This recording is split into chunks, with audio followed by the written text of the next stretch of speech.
The movie opens with a woman named Lisa who appears very upset and is lying in the middle of the street, seemingly intending to end her life. Not long after, a truck approaches, at which point Lisa changes her mind and decides to get up. The driver, whose name is Adam, asks if she's okay, and she assures him that she is. He then offers to give her a ride, since they're in the middle of nowhere and the nearest gas station is miles away. At first, Lisa refuses him, but when the truck proceeds to leave, she soon stops the man and accepts the ride. On the way, the two start chatting, and Adam discovers that she is a foreigner who works as a waitress here. He inquires about her family, and Lisa reveals that she had a daughter who would have been 9 years old today. Upon hearing this, Adam feels the weight of her grief and finally understands why she had intended to unalive herself earlier. Next, Adam also opens up about himself and reveals that he works as a night watchman, which is boring but fine because he doesn't like people much. He also tells Lisa a little about his childhood, which was filled with torment and abuse from his father, and hearing this makes her feel sorry for him. Shortly after, Lisa turns on the radio, where a news reporter is warning about an escaped killer who has already murdered 2 people today. The reporter mentions that he's a white male, drives a brown truck, and has a distinctive tattoo of a cross on his right hand. Upon hearing this, Lisa notices Adam's hand and is filled with horror to see the exact same tattoo. Before the poor woman can react, a bright light flashes in front of them. Adam then slams on the brakes and pushes her head into the dashboard, knocking her unconscious. In the next scene, Lisa wakes up and realizes she's inside a small cubicle with strange lights flickering on the walls. There appears to be no way out, and she notices a peculiar device strapped to her wrist, glowing with a yellow light. The panicked woman screams and claws at the walls in a desperate bid to escape, but her efforts are futile. Soon, a door slides open, revealing a narrow tunnel beyond, so she crawls into the passage just as the door shuts behind her. At this point, the device on her wrist sounds a loud alarm, and a timer appears, counting down from 11 minutes, but she has no idea what it means. With no other option,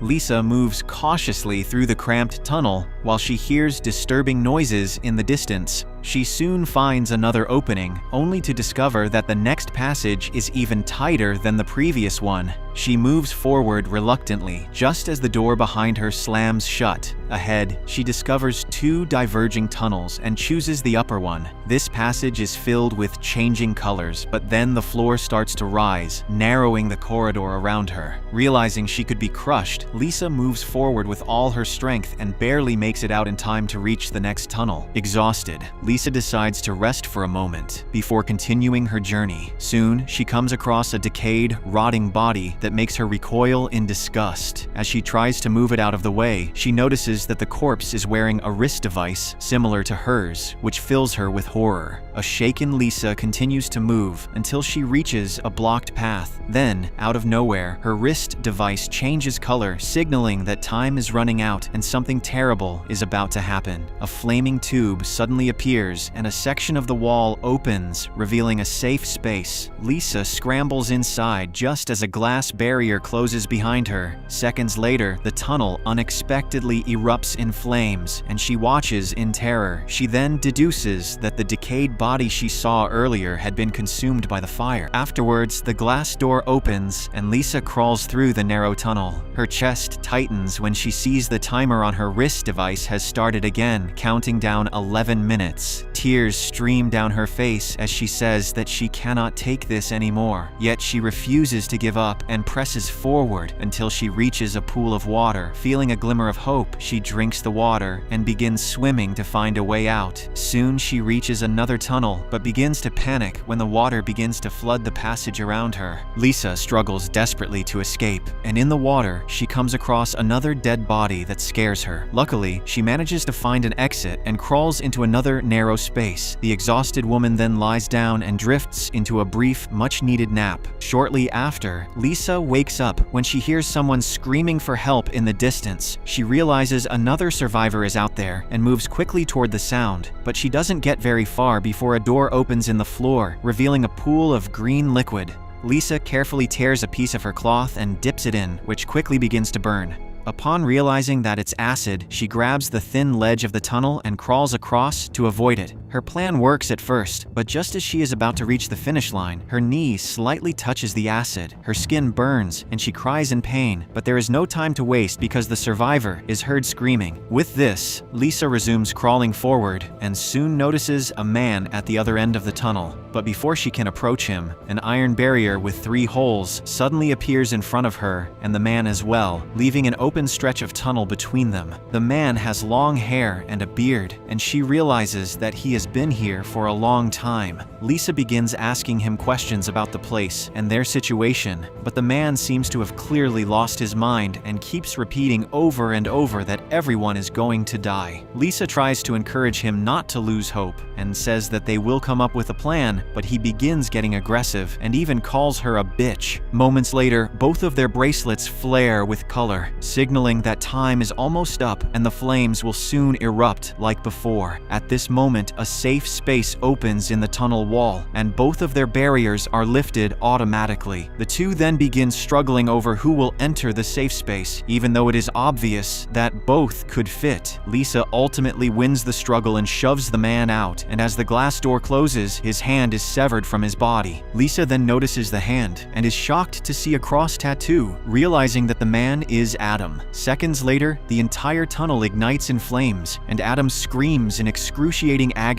before dying. In the meantime, an exhausted Lisa also passes out, and when she wakes up, she finds herself in the same safe space. Then, to her shock, a skull attached to a mechanical tentacle appears from the ceiling. Lisa worries that it is trying to hurt her, but surprisingly, the skull begins healing her knee wound. Lisa is surprised by the kindness of the machine and realizes that whoever is doing this doesn't want her to die. The skull then suddenly pulses out a tube from its mouth, which it connects with Lisa's suit. As a result, she begins to recall the memory of when Adam was trying to attack her in the truck back then. He had even stabbed her, causing her to fall from the car right when a strange light appeared in the sky. Moments later, the glass door opens and Lisa exits with Adam's hand. She examines the hand and notices 3 markings: a diamond, a cross, and a diamond beneath the wrist device attached to it. Before she can figure out what is happening, a spinning blade appears in front of her, filling her with horror. The panicked woman hurls Adam's hand at it, and it is quickly crushed by the blade. Lisa then hurries away, while the blade rapidly lashes toward her. But before it can cause her any damage, she narrowly escapes into a tunnel above. Lisa then breathes a sigh of relief, but it doesn't last long when, all of a sudden, a zombie-like creature crawls into the tunnel with her and lies still behind her. It only reacts when Lisa moves, which makes her realize that the zombie is blind. However, the terrified woman panics and quickly crawls through the tunnel, while the zombie also begins rapidly following her. It seems like all is over for our protagonist, but at the last moment, she manages to escape by slipping through a narrow path. The zombie also follows her, but its body is too huge, making it unable to pass through and pursue her. We then notice that the zombie appears human but badly burned, with white, glossed-over eyes and a missing arm, hinting that it could be resurrected Adam. Next, the timer on Lisa's wrist device starts again, which sends her into a panic mode. She comes to a section with 2 tunnels to choose from, leaving her confused. She then tries to recall the markings on Adam's arm to work out which one to take. After much deliberation, Lisa chooses the left tunnel and soon hears her daughter's voice, which excites her. She follows the sound and arrives at a bright room where she sees hundreds of memories from her entire life. She notices her dad and her childhood self, which makes her very emotional. Moments later, Lisa sees a memory of her daughter, Nina, which instantly brings tears to her eyes. She watches in horror as Nina climbs a window, then falls and tragically loses her life in an instant. The sight hits Lisa like a ton of bricks, and she breaks down and apologizes to her daughter for not being there to save her. While she's completely lost in her grief, she notices the zombie once again appear above her and try to descend slowly into the room. With no other choice, Lisa begins running away again and soon notices a bright, cloudy sky at the end of the tunnel, giving her a flicker of hope. She desperately crawls forward, but soon comes across a section where the tunnel is lined with razor-sharp wire. Lisa is left horrified and notices the zombie closing in, putting her in a desperate situation. She she decides to take the risk, forcing her way through the wires and severely injuring herself, while her wrist device warns her that time is running out. Unfortunately, even though the escape is literally only a few feet away, a badly injured Lisa cannot move, and right then, a safe space opens again on the wall, but the zombie quickly gets there, after which the glass door closes and the flaming tube appears. Lisa realizes there is no way out for her, so she closes her eyes and prepares to die, but just before the flames hit, the floor unexpectedly opens up and she falls to safety before passing out. In the next scene, Lisa wakes up in a cubicle and is shocked to realize that this is the same place where she first woke up. She then has a grim realization that there is no way out of this place and that she's going to die here. Weakly, Lisa writes the symbols she had seen on Adam's arm in blood on the wall and tries to make sense of it. Just then, the skull attached to a mechanical tentacle appears again and tries to heal her wounds. But she stops the machine, saying that she doesn't have the strength to go on any longer and wants to die in peace. Upon hearing this, the skull agrees and pulls out an injection with its mouth, probably filled with poison.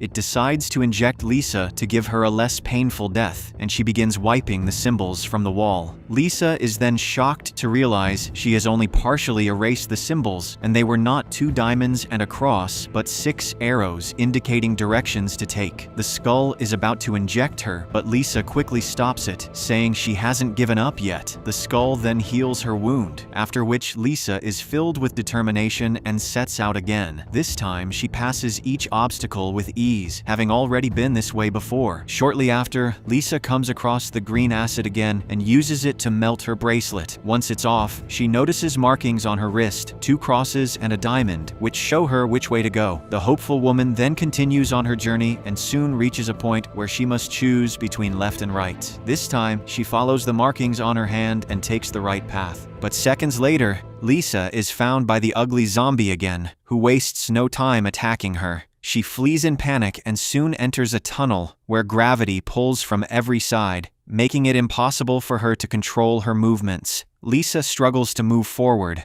but she eventually manages to escape and comes across 2 tunnels once again. Suddenly, the wrist device shifts color and begins to emit a sharp beeping sound, prompting her to toss it into one tunnel while she darts into the other. The zombie follows the beeping sound and goes into that tunnel. Shortly after, Lisa comes across a strange organic door that opens into a womb-like chamber. She instantly feels a connection and notices shadowy creatures shifting along the walls. One moves closer, and Lisa surprisingly reaches out to caress it. She exits through another passage and enters a similar room, where she notices her wrist device lying on the floor and a zombie wedged in the doorway ahead. As she carefully retrieves the device, it suddenly triggers an alarm, rousing the zombie, who then begins lunging after her. A terrified Lisa proceeds to run away, but the zombie catches up to her and grabs her leg. She kicks it off with all of her strength, and a safe space opens in the wall, allowing her to dive inside and defiantly flip the middle finger at the zombie. She waits for the fire to engulf the zombie, but this time, the flames don't appear. To her horror, the glass opens again and shoves her back into the tunnel with the zombie. After an intense fight, Lisa eventually overpowers the zombie and slams her foot down onto his skull as the wall presses them together. Soon, the zombie's head is brutally crushed, ending the nightmare once and for all. Next, Lisa uses the markings on her wrist to find her way out,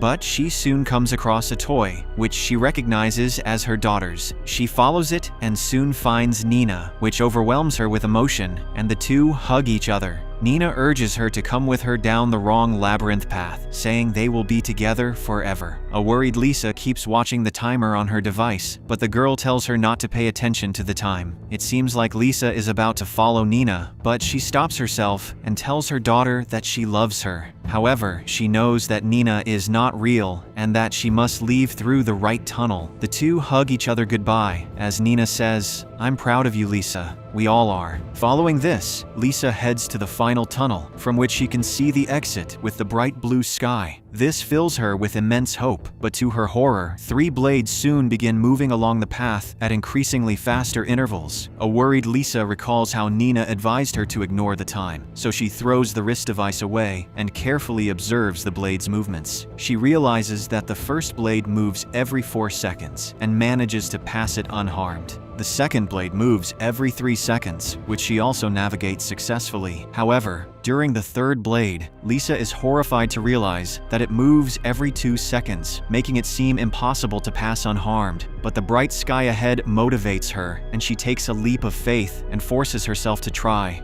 She almost makes it, but her foot is severed in half, causing her to scream in agony. Despite the pain and loss of blood, Lisa pushes through and crawls toward what she thinks is the exit, only to realize that it's merely a screen showing a video of the sky. Just then, the tunnel begins to fill with the flaming tube, and Lisa begins to cry, saying she did everything that was asked, not knowing she never had any chance of survival. At last, she resigns herself to death and loses consciousness from blood loss. Then, in a shocking twist, the ceiling opens above her and she starts to float toward a radiant light. In the final scene, Lisa wakes up outside on a rock under a bright blue sky. She examines her wounds and is surprised to see that she has fully healed, even her foot. She looks around and is struck by the breathtaking scenery, with a beautiful waterfall nearby. Moments later, Nina appears, and Lisa anxiously asks if she's dead. Nina tells her mother that her body died many times, but she is safe now and has nothing to fear. Lisa asks what she is supposed to do, and the girl simply responds, "Live."